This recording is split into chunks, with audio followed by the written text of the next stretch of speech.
What's up? What's going on, guys? Joe McCall here with the Real Estate Investing Mastery Podcast. You're in for a good treat today. On this show, we're going to have a guest that I had on recently, Brent Roam, and we're going to be talking about a very, very serious topic and what we can do about it. And this podcast is all about real estate investing, but this particular topic of racism, fair housing, discrimination, it affects and impacts all of us. And this is a very important topic to talk about. And I found out about this. And when I first heard about it, and I'll share a little bit of my kind of story into it, I thought, I thought that ended with the Fair Housing Act of 1968. And I met this gentleman we're going to have on here in just a minute, Brent Roam. And he started kind of opening my eyes to the serious problem that it still is today. And it's easy for me, above middle class, wealthy white guy way out in the suburbs to kind of not realize that this is still a problem. And so we have responsibility as real estate investors to make sure that this blight upon the United States disappears forever. So I wanted to read something to you before I brought our two guests on, and this is from the brochure from these guys, so you can kind of understand what we're talking about. So bear with me as I read this. It won't take me long, but this is really, really important to understand. Did you know that from 1934 to 1962, roughly 98% of home loans in the United States went to white families? 98%. All right, Joe, that was 1934 to 1962. But guys, 98% of home loans during that time frame went to white families. Many factors contribute to poverty. However, poverty among African Americans in the United States stems from a long history of state-sponsored discriminatory practices related to housing. Throughout the 20th century, that's the 1900s, local, state, and federal governments enforced policies that incentivized home ownership in flourishing neighborhoods for white people only. As a result, wealth in white communities compounded and passed to future generations, while wealth in black communities dissipated. So by the time these practices were officially outlawed in 1968 with the Fair Housing Act, the die had been cast.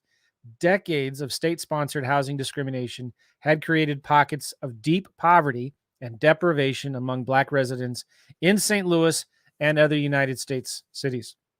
The consequences of these policies continue to impact millions of African Americans to this day. And this ministry we're going to be talking about today is specifically trying to help people here in St. Louis. But again, this impacts, and this is for everybody. For many Americans, a home is not only a place to eat, sleep, and raise a family, but also their largest asset. Home ownership in flourishing neighborhoods is a major key to reversing the downward economic spiral affecting millions of African Americans. Home ownership in flourishing neighborhoods provides a lot of valuable benefits. And there are at least six or seven of them here, right? Number one, wealth. Home ownership in flourishing neighborhoods increases personal wealth and generation wealth. I think we would all agree with that. Safety is number two. Home ownership in flourishing neighborhoods provides increased safety and peace of mind. Number three, income. Home ownership in flourishing neighborhoods provides opportunities for better jobs via socialization and networking. Number four, education. Home ownership in flourishing neighborhoods provides access to high-performing public schools. Next, health. Home ownership in flourishing neighborhoods provides access to nearby healthcare facilities. And finally, nutrition. Home ownership in really good neighborhoods provides greater access to grocery and retail stores. Some of this stuff you never even think about, but there are a lot of people thinking about this every single day. So your investment in housing equity will yield exponential returns. And so I wanted to get Brent and John on the podcast here to talk about what's going on. Is this still a problem today? And what can we do about it? So let's bring Brent Roam and John Kiehl. Sorry about that. How are you guys? What's up, Joe? Thanks. Glad you're here. Thanks. I'm enjoyed. Brent, I had you on the podcast a few months ago. Yeah. Kind of talked about this topic. I'd encourage you all to go listen to that again. I had a great lunch with you guys just a week or 2 weeks ago. Yep. And I wanted to get you back on the show because you guys have made some great progress on this issue. And you had a goal that you didn't meet. You exceeded, and which is so awesome. So can you guys introduce yourselves and tell us a little bit about the FAM and what you guys are doing here in St. Louis? Sure. Yeah, my name is Brent Roam, and I'm a pastor here in St. Louis, in University City, and in the Shaw neighborhood.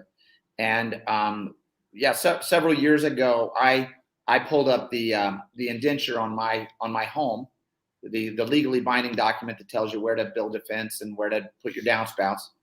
And I was very surprised to find on the legally binding document in my neighborhood in U City that Black people and brown people were prohibited by law from owning a home in my neighborhood. And it was written into my indenture. It was it wasn't written out of my indenture until 1993. I was still in there, but like on the bottom with a little asterisk saying, like this is not enforceable anymore. It actually wasn't enforceable after 1968, but it wasn't taken out till 1993. That kind of opened my eyes, Joe, to like, wow, no wonder St. Louis looks the way it does, because for decades, people who were able to buy homes and build wealth and pass wealth along, even modest wealth, really got a leg up. And so that I began to do a lot of research and got people that are smarter than me to join me in this effort. And we launched an organization called the FAM. Well, technically, like at the beginning or at the end of last year, 2020, we really got kicked off the summer of this year. Right. We had a goal to help 5 African-American families purchase their first home. That was our goal for this year. The goal ultimately is to eliminate race as a factor in homeownership. It's great to have all different kinds of factors to determine whether somebody wants to own a home. Do they want to own it? Are they working hard? Are they, there's a lot of great factors, but race should not be a factor that you can look at and say, oh, if you're Black, you're less likely to own a home, significantly less likely.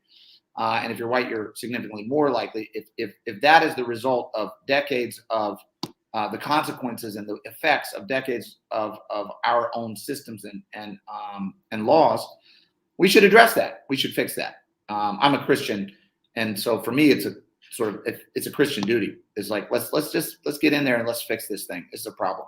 So we had a goal of 5 families, and that was our goal for this year. And I'll turn it over to John to tell you how we did. Yeah. So as of last Friday, we put our 17th family into a home, which is 17. Yeah, which was wonderful. We had the modest goal, not because we thought there would be a lack of need or interest. There was no lack of applicants for sure. But we wanted to kind of learn as we went, and we have. We've kind of had the opportunity to better define our niche and what works and what doesn't work. And so we're very excited, and our goals for next year are even more aggressive, of course. So I want to talk in a minute about what, we're not going into the city and revitalizing homes, right? Yeah. We're helping them buy homes in really nice neighborhoods. Correct. Yeah. The goal is basically, from 1920, let's just say, or 1910, actually before that, but anyway, 1920, let's say to 1970, roughly, Black folks were not allowed to purchase homes in most of the nice neighborhoods in St. Louis, and in the neighborhoods where they were allowed to purchase homes, those neighborhoods were predominantly redlined, meaning the government said, like, we're not doing any loans there. We're not going to put any grocery stores there. We're not going to do any investing in those neighborhoods. Those are red line neighborhoods. Not investing in those. So what happened is those neighborhoods, and you can go drive through them, just like a couple miles north here, fell apart. There was no investment in those neighborhoods. Property values went down. White folks left, and so these neighborhoods crumbled. So not only did the codes and the laws and all of the legal documents and rules and restrictions incentivized white home ownership, it also simultaneously crushed black home ownership and crushed black wealth building, by and large. Now, obviously, a lot of black folks have figured out a way to navigate out of that, but overwhelmingly, just statistically, you just take a look at the map of St. Louis today, and you see exactly what happened. You see the consequences of what happened from the 1920s until, Talk a little bit about St. Louis, the makeup here, because on your website, and it's been a little while since I looked at it, but there are certain zip codes right next to each other. Yeah. That have a huge difference. And talk about that for a second, would you? Yeah. So like Clayton and the Jeff Vanderloo neighborhood, radical difference, right? One's almost all, predominantly, largely white, and one is 90-some% African American. And just the differences in wealth, the differences in employment, the differences in educational opportunities. And what's really striking is the differences in life expectancy. Yeah. I believe it's 12 years. Yes. Might be, yeah. I think that's right. I think it's 12, like you will live on average 12 years longer in the Clayton neighborhood than you will in the Vanderloo neighborhood. Yeah, let me share this. This is from your website right here. Yeah. So these are two zip codes right next to each other. Yeah. 63105 and 63106. Yeah. And it might be hard to see right now. I'll try to zoom in a little bit, actually. But the racial makeup won't let me zoom in anymore. On the left, on the nicer zip code, is 78% white. Yeah. 14% other, 9% African American. On this side over here, it's 2% white, 95% African American. Unemployment is 4% over here, 24% over here. On this side, 7% below the poverty line. Over here, 54% below the poverty line. Over here, the median household income is 90 grand. Over here, it's 15. Life expectancy over here is 85. Over here is 67. I don't think anybody can look at that and say, "Oh, this still isn't a problem today. This still doesn't affect us today." Well, the fact that all of those numbers fall along racial lines leaves you with kind of a head-scratching issue, right? You either have to say, well, I guess black folks just as an ethnic group, maybe they don't work as hard, maybe they don't want to make as much money, maybe they don't care for themselves as well, right? So you have to look at that and go, how is that? Why is that way? Why is that way? And if you scratch the surface just a little bit deeper, you go, oh, it's kind of like if somebody got punched in the face and you don't see him get punched in the face, but when you see him, they've got a black eye. The question is going to be, how did you get that black eye, right? If they said, well, because I got punched in the face, and you go, nobody's punching you in the face. There's nobody punching you in the face, right? They go, no, but I got punched in the face, 10 minutes ago. Now I got a black eye, right? So what we see in St. Louis is, I don't know that we have, and different people have different views on this. I don't think we have we certainly don't have overtly racist laws that prohibits black people from buying homes in St. Louis anymore, right? So that's all off, that's gone. Those went away in 1968. What we see is the black eye. What we see is the wound of the historical policies that were put in place that prohibited, not only prohibited blacks by and large from gaining wealth, but actually crushed the wealth that they could accrue by disinvesting from those neighborhoods while incentivizing wealth in white neighborhoods. So we're seeing the effects of somebody getting punched in the face. And so our job now is to go, okay, how can we help? How can we help make that whole? Right? Nobody should walk around with a black eye. Brent, somebody's gonna say, what does it matter to me? Mm-hmm. I didn't cause a problem. Yeah. Why should I have to do anything to fix it? Okay. Help fix it. So let me give you my reason first, right? Because I'm a Jesus guy. I'm a faith guy. I'm a believer. So now that if you're not, if members of your audience are not, I can still come around with another reason. But from a believer standpoint, right? Preach it. Come on. Okay. There's a parable called the Good Samaritan. The Good Samaritan is a guy who's walking down the road, sees a guy beaten up on the side of the road. He didn't do it. He had nothing to do with it. He wasn't culpable. He did not have anything to do with the injustice that had been perpetrated against the guy. But he sees a guy against whom there's been an injustice. And what I love about the story is the Samaritan took responsibility irrespective of culpability. In other words, he didn't say, it's not my fault. He didn't say, I didn't do this. It's not my responsibility. What he said is, there's a guy who's been hurt. And what I'm going to do is try to make him whole.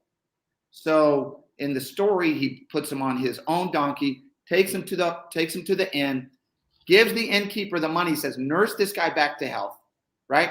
And if this isn't enough, I'm going to swing back by and make sure that he's made whole. And Jesus goes, that is what it means to love your neighbor. So that's Jesus's description of what it means to be a Christian. It means when you see an injustice, even if you don't see it happen, even if you didn't do it, even if it's not your fault and you don't have any relationship to anybody who caused it, right? It's still our responsibility as believers. If we see the results and the ramifications, the effects of an injustice, it's our job to go take care of it and fix it. And so that's my reason from a faith perspective of I see the lay of the land in St. Louis exactly paralleling that parable from Jesus. I see a group of people that have been harmed by, and you can do the research, like it's not hard to find how all of this was done. It was done through laws and principles. Like I said, it's on my indenture, on my friggin' house. So it's not hard to find. And this was only one generation ago. Yeah, there's nobody listening here today whose parents were not born before 1968, right? So this is one generation. This isn't like, oh, slavery 400 years ago. No, this is like your parents, my parents, and probably a lot of your listeners were born before 1968. If they have a black friend, and if they're a white listener and they have a black friend born before 1968, they have a friend who was negative, who experienced negative discriminatory laws against them. Their friends were not able to buy a house in most neighborhoods in St. Louis, most flourishing neighborhoods in St. Louis prior to 1968. And this is why I wanted to get you on the show, because this isn't about white guilt. Right? No. This isn't about trying to make us feel bad.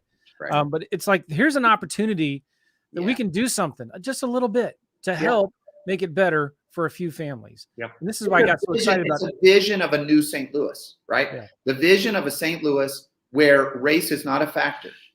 When we, as Christians, when we go, man, I just want to be colorblind. I just don't want to see race, right? Well, one way to help eliminate race as a factor is to lean in and actually see the consequences of race, right? And what we've done as a culture and a society, and then go, okay, if we really want to make race less of a factor, there are ways to do that.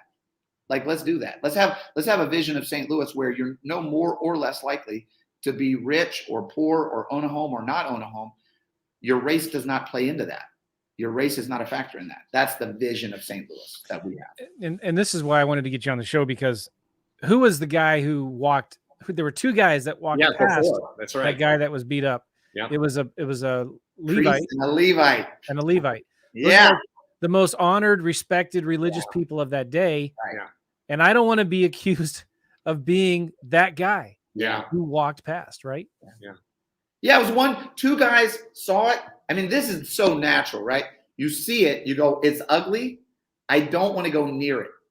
I actually want to go to the other side of the road and avoid it. Yeah. So with this topic, man, it's going to make a lot of people go, yeah, that's an ugly topic and it's scary and it freaks me out. I don't know how to fix it. So I'm going to the other side of the road and I'm just going to avoid it.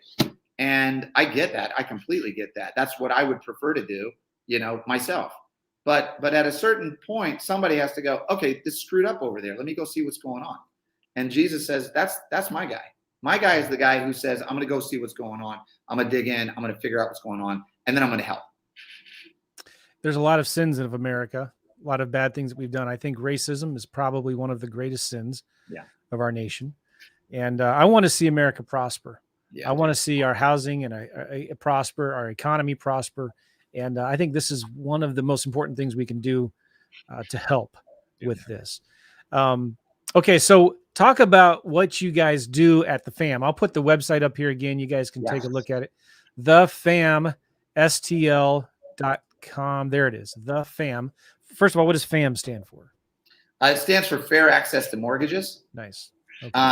And it also has that kind of vibe of like, dude, we're going to be there. We're going to be the fam. We're going to be like a cousin or an uncle or somebody who came, who cares for you and loves you and wants to help, kind of get you across the finish line.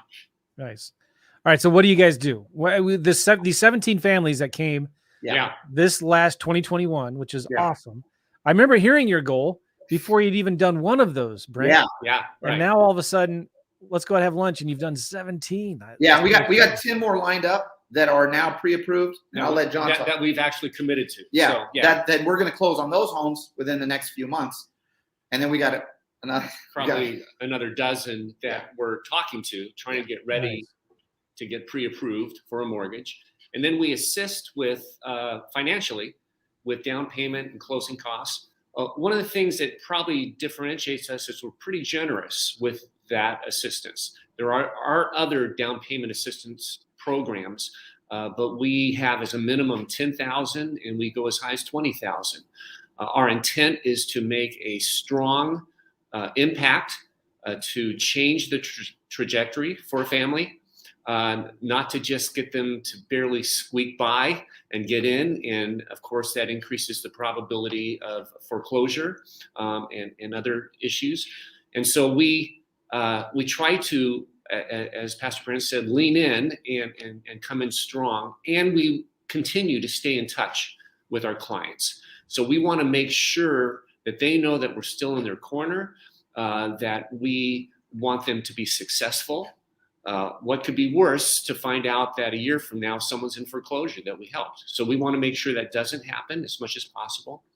And so the process is pretty easy in that if they are African American, if they had an ancestor that was born before 1968 in the United States, lived in the United States, that's it on the race side of things. And then in addition to that, we have some generous parameters in terms of income. And then we commit to a certain dollar amount. We do strongly prefer, we've made a couple exceptions, but we strongly prefer that they're not already under contract. We would like them to take this $10,000, $15,000, $20,000 in their hip pocket and move to a more flourishing neighborhood, right? And be able to have some level of cushion going into home ownership, because stuff happens, as you all well know, stuff happens in that first 6-9 months.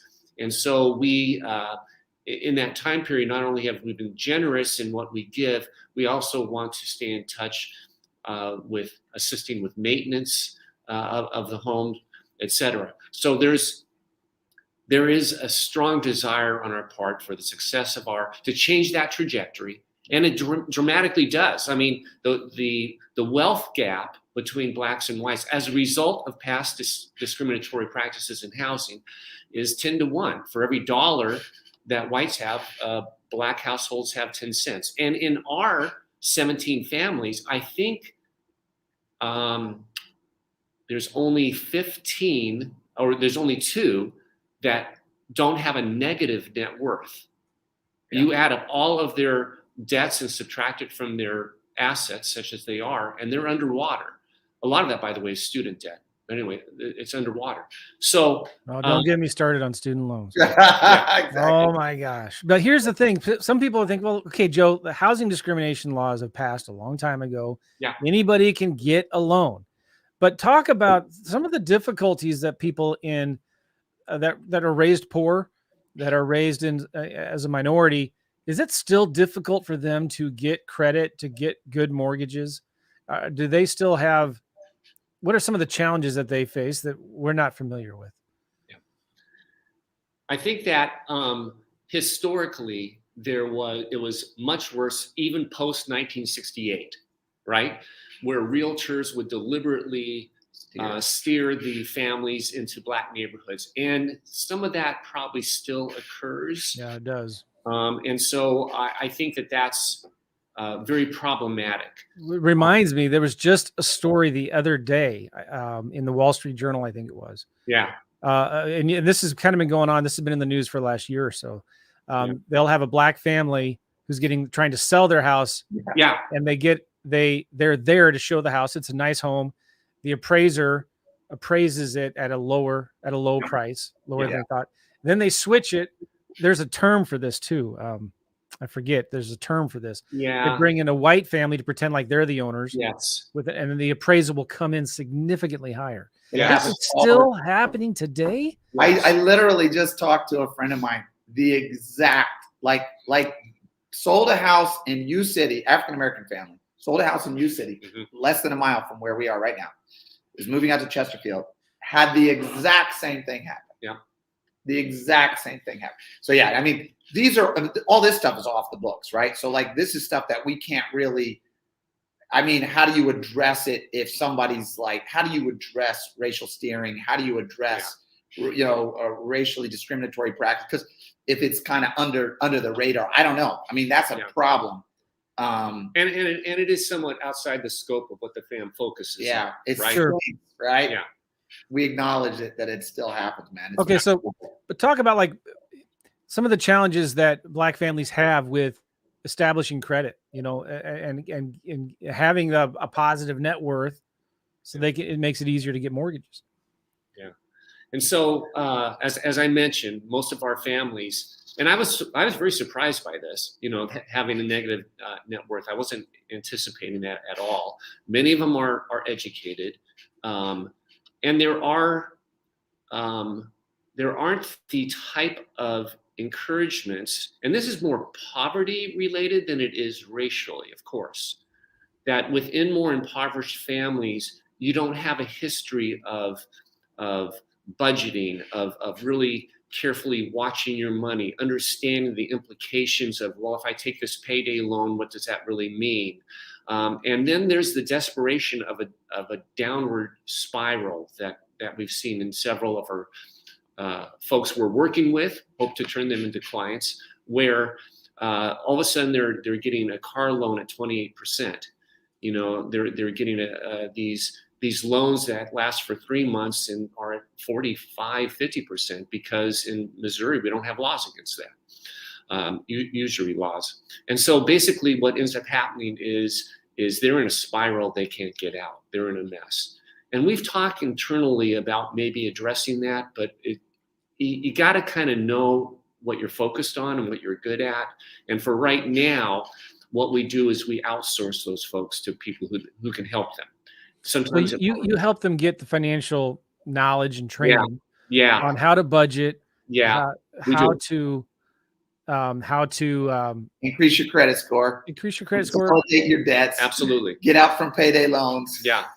And yes, and it's usually those that are kind of, you look at their credit report and you have a discussion with them, which we always do, and you see some things that can fairly easily be addressed. And the way I think about it is, if they're within 3 months of being able to get from 580 credit score to 620, 625, then we work with them to get them there. If it looks like it's a little more desperate situation financially, we have partners that we've outsourced them to and stay in touch with them, because we want them 6-9 months later to come back in and be able to help them get into a home.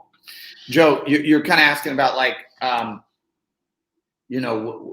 Black folks today, like what's the struggle today, right? And I think it's the trick is to not separate today from yesterday, because what happened yesterday impacts today. So for instance, like my grandfather on my father's side had an 8th grade education. He was a bus mechanic in St. Louis. He was of kind of like German Dutch ancestry on my dad's side. He grew up he lived in Wellston. He was able to own a home in Wellston. And then when in the 60s, he had incentives and he had the ability to buy a home in Bridgeton, which is a good blue collar, solid middle class. Totally. Totally. So, and at Bridgeton in the 60s, 50s, 60s, you know, like it was like, man, that was like it was like in my mind, it was like the Chesterfield of today. Like it was like you're moving out, you're moving up, right? Yeah.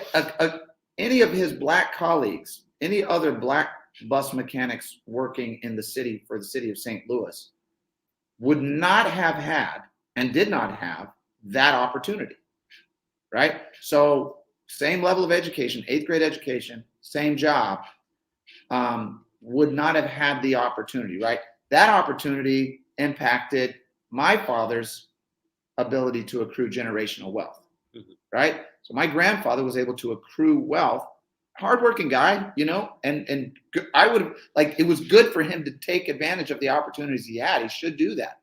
But so if you just put him side by side with a black colleague in the 1950s and 60s of the same mental capacity, same moral capacity, same, you know, education level, what you see is one has opportunity to go up. The other not only did not have that same opportunity, but the opportunities were diminished because the neighborhoods where black folks of that era were permitted to live were also disinvested from. And so you know, multiply that times 10,000, 100,000 people, 1 million people, and what you see is this. What you see is the stats of just like, whoa, this is what happened. Now, surely, obviously, there were some black folks that were able to find their way out of that, and there were obviously some white folks who like spiraled down, right? So it's not 100%, right? But what you see statistically is right now when you look at African Americans in St. Louis, and you see that like over 50% of African Americans in St. Louis live below the poverty line, and less than 11% of whites live below the poverty line in St. Louis. You have to not just look at today. You have to go, okay, how do we get here? And then how do we correct it? Because if you don't do anything to correct it, then what you get is it's like rolling a ball, right? It's going to keep rolling the direction that it was rolling until somebody stops it and rolls it another direction. And so what we're doing is stopping the ball and trying to roll it another direction, right? Because somebody stopped the ball in 1968 from a legal standpoint, right? Okay, we're not allowed to do this anymore.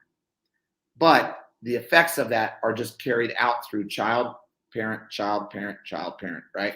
Over generation times 1 million people. And so that's where folks are today, right? Yeah. We're trying to address the consequences of the wrongs of the past.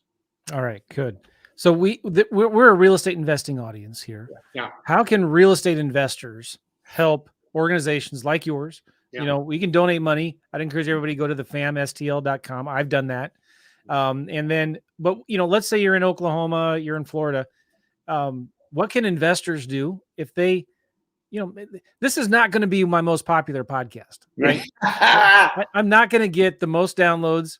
I know we've already offended a bunch of people by something I said or didn't say. Yeah. So I just apologize in advance for offending people. But this is so important. We've got to talk about it. I think, because I personally, I'm a Christian, and I don't want to be that guy that walks on the other side of the road and just ignores the problem and doesn't look at it. Yes. I want to do something a little bit to help if I can. Right. Yeah. And I think God is, you know, any kind of wealth that we have as investors, as business owners, as entrepreneurs, I believe God's given us wealth and blessings, not just for ourselves to hoard it. I think he's given it to us to be a blessing to other people as well. Yeah, absolutely. He wants us to be generous. And I think the more generous we are on this side of heaven, the more prosperous and the more rewards we're going to have in heaven for eternity. Right. So like, this is a big deal is what I'm trying to say. Yeah, all right. So what is it that real estate investors can do to help, you know, the community? We're not talking necessarily about revitalizing homes in bad neighborhoods. There's maybe nothing wrong with that, but like, that's not our gift. That's right. not our, yeah. So one of the things that we're looking forward to doing, and we put our toe in the water already, is to acquire through I'm going to call it the wholesale real estate community. Yeah. Acquiring homes that may need some renovation, etc.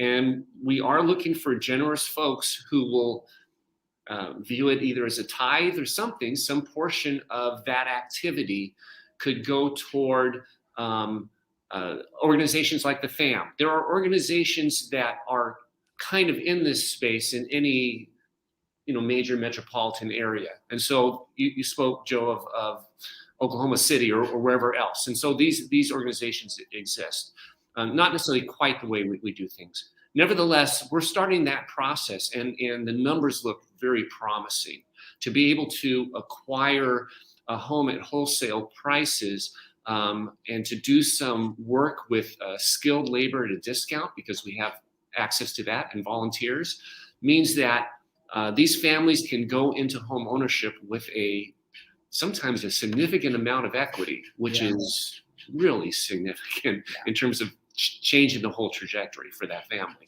So I love that. Is there a way, and maybe this is a dumb question, because we're not asking people like to donate tens of thousands of dollars. Yeah. But let's say you're a wholesaler. Yeah. And you find a good deal. Yeah. Maybe instead of wholesaling that house to a rehabber, sell the house at cost. Just or assign the contract to an organization like the FAM. Yes. And so that the FAM can buy it. That's right. At a significant discount, and they have this team that they can put to do the rehab. That's right. So is there a way, like, maybe this is a dumb question, but for the tax advantages, could a wholesaler donate a property and then write off the profits that they might have had on that property? If they would have made $5,000 in wholesaling it, is there a way to do that? That's an interesting question. And I would have to defer to a tax expert and give that some more thought. If there's a way to do that, we'll help you figure out. That would be beautiful. Yeah, because one of the things, like, so some people just give, they just want to give to this organization. And so we've had donors give, of course, tens of thousands, hundreds of thousands of dollars. I mean, we've had people give very significant gifts, right? That's why we're able to do, that's why we've had 17 homes in the first year, in the first 6 months, really. I mean, from the time we actually July started. 1st, Right. So we, if any of your audience is desirous of doing that, we will accept your donation, happily. But I like the other option too, because, like, let's say that somebody says, look, I don't want to give, but I want to invest in this. Right? Not for accruing a huge profit to myself, but like if somebody said, right, all right, can I loan the FAM $100,000, right? Or can I put $100,000 into an account to be used to buy a home and then renovation, and renovation, and then when we sell it, right, get your money back. Maybe we could work out a deal where there's some small increase in percentage for you. Yeah, it can be sold with owner financing. Right. I mean, those kinds of opportunities are amazing, because we can be highly competitive in the wholesale market because we don't have to make a profit. What we really want is for our clients to have equity in their home. Yep. Right now, on average, and John, correct me if I don't get the numbers right, with the 17 families that we have put in homes, on average, their net worth has increased by $20,000. Wow. For on average for all of the 17 families. So this is like a game changer in somebody's life. Yep. $20,000 increase in net worth, right? They have equity in their homes. They live in nice neighborhoods. Their kids are going to decent schools. They're making friends with people that they would not otherwise have contact with, right? They are, and it's a game changer. So if somebody said, look, I want to either give or I want to invest in this organization, there are opportunities to do both of those things. Nice. And I just wanted to clarify too, just so it's clear to everybody, we're not asking a wholesaler to donate a house. Right. To sell the house to the FAM. Yeah, sell it to us. Yeah, that's huge. Yeah. There's a lot of opportunity. Maybe it's, there's a lot of guys out there that are wholesaling a lot of deals. Yeah. If they would sell us 1 out of 10 of their good ones, great. We'll take that. That would be. You've got the team that can help rehab it. Yeah. You've got the lenders the banks. Yeah. And even hard money lenders that will lend on the deal temporarily until you get some bridge financing to get permanent financing in it. Yeah. And you've got the people that are doing credit counseling. Yep. With the people that you're working with. So I think it's, And we got the buyers lined up out the door. Yeah, there's still a problem on the buyers. They're ready to go. that's so awesome. Yeah, man. Okay. So I wanted to keep this under 45 minutes. Anything you want to say just to kind of wrap it up? Maybe there's somebody that is thinking, like, I want to do this in Oklahoma City. I want to do this in I don't know, Beverly Hills or something, right? Like, but like if somebody else wants to do this in their own home, you know, like what would you recommend to them? I would recommend they take our model and totally rip it off and steal Nice. everything that we do Okay. and take all of our language Absolutely. and do it exactly the same way there. The only thing they can't have is John Kiehl, because John is making it happen here.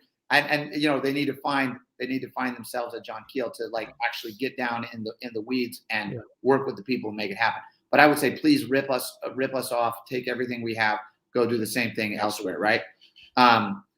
That's what I would say for folks in other cities. And contact us and we'll help. Yeah, we'll help you get up and running. Absolutely. We would like, our goal is to eliminate race as a factor in homeownership in St. Louis in one generation. If other people want to do that in their cities, man, this model is clean, it's simple, it works, and it's amazing, right? And it's actually within a few years, I think we will see a statistically significant bend in the curve of Black homeownership in St. Louis, like measurable, where people go, oh my gosh, right? So if people want to do it in other cities, go for it. If you want to be a part of what we're doing here and get a picture of the vision that we're trying to create here in St. Louis, contact us. And I would just real quickly say, Joe, dude, I am so grateful for you because you're a real estate investor guy. Like, this is your wheelhouse, man. And you have really opened up to like, you went into this, right? You didn't walk on the other side of the road. Yeah. And you said, wait, let me get a closer look at this. Yeah. And you got in there with us, and you have been thinking through and talking through and been supportive and bringing us on this podcast and giving us ideas and contacts. I mean, so we just want to say thank you to you for the way you are leaning into this deal, man. This is huge. Well, thank you. It's an honor. Really, it is. And I'm excited to see where this goes. You know, it's just it's that pebble in the pond, and it's making a ripple, and it'll have an effect for eternity for some of these families. That's right. That's right. You know, it reminds me of the verse where Jesus says, you know, use your money. He's talking about the shrewd steward. Do you remember this story, Brent? Yeah. You can probably tell it better than I can, but this guy he knows he's going to get fired because he's mishandled his master's money. And he settles some debts with some other guys. And then the master says, "Man, look at this guy. He's so shrewd with his money." And then he uses this phrase, you know, about using your worldly wealth to win eternal friends or friends for eternity or something like that. Right. So they can accept you in heavenly places. Yeah. And I don't understand the full context of that, but I'm wondering if that maybe what he might have meant, part of what he meant was when we use our money here to help people. I mean, there's nothing really spiritual about helping some family buy a house or donating a little bit of money or donating a deal or, you know, whatever. But maybe in heaven, right, there'll be somebody that comes up to you and says, "Hey, what's going on, buddy?" You know, and we make some really incredible friends in heaven, and we do something that just gets them there. You know what I'm saying? Yeah, sure. Absolutely. I don't. Maybe I tore that completely out of context. In my mind, we are like, and this is the way I believe personally, but we are. This is everything that we have belongs to God. All my money, my house, my car, my wife, my children, everything that is in my possession actually belongs to God. And when God teaches us how to handle his stuff and we handle it correctly, that pleases him, right? If my financial advisor if I told him to invest in stocks and he put it all in bonds, I'd be ticked because I told him to put it in stocks and he put it in bonds, right? God's told us what to do with our money, right? And part of what we're to do with our money is to invest it in the service of those who are in need. There's about 10,000 scriptures along those lines, right? Yeah. So when we do what God tells us to do with his money, he's really pleased. And when we don't, It's I think the other parable with the talents ends with somebody in outer darkness gnashing their teeth. It's not So good. He doesn't like that. No, it's not good. Yeah. All right, cool. Thefamstl.com, thefamstl.com. And again, if you were in another city and something that we said spoke to you and you're like, man, I want to do that where I live, or Yeah. like Brent said there, just take what you see at that website and copy it. Go for it. Copy and paste. Yep. Copy and paste thefamstl.com. And I'm looking forward to seeing what's going on, what's going to happen with you guys in 2022. Hopefully there's somebody listening to this that can come up with a creative idea, or like, well, maybe have you thought about this, or here's a connection that you might want to talk to. I was thinking of a few people just now. I'm going to make some phone calls for you guys. Can I just say one last thing, Joe? Yeah. I just realized that. Just remember this, because people care about this, right? And this is important. We have no employees at the Fam. Okay. John is a retired business guy, sold his business, made a lot of money, and is working 100% for free pro bono. Wow. I don't make a dime on this. I don't want to get super spiritual, but I'm not. God told me that I'm not allowed to make money off of this thing, right? I'm not allowed to draw a paycheck off of this.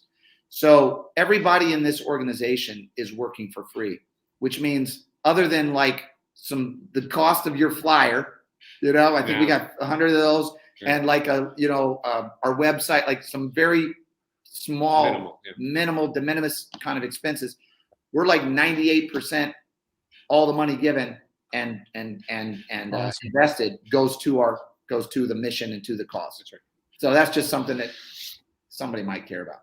Oh, that's a big deal. That's awesome. John, any final words from you? No, except for thank you very much. This has been great. I want to interview you guys again next year. Yeah. And let's hear about your progress. I want you guys to double your goal. What is your goal for homes next year? 50. Okay. 100. 100 it is. Awesome. So be it. Awesome. All right. Thank you guys. Appreciate it. Thanks so much, John, man, for being on the show. Oh, by the way, Brent, Pastor Brent, Yeah. what is your church? If somebody's familiar, wants to maybe in the area, what church do you go to lead, and what's? Yeah, we're called One Family Church. You can find us in the Tivoli Theater on the Del Mar Loop. You can find us at the corner of Shaw and Tower Grove in the Shaw neighborhood. And you can find our online campus at onefamilychurch.com. Onefamilychurch.com. You guys stream your services? Yeah, we do. I've watched a couple of them. They're fun. Yeah. And my pastor is friends with you, and it's a really good church, really solid church. Tell me the website one more time. Onefamilychurch.com. Onefamilychurch.com. If you're in the St. Louis area, you just want to watch it online, go check it out. All right. Thanks again, guys. Thank you. See you all later. Bye-bye. Okay, man. Thank you.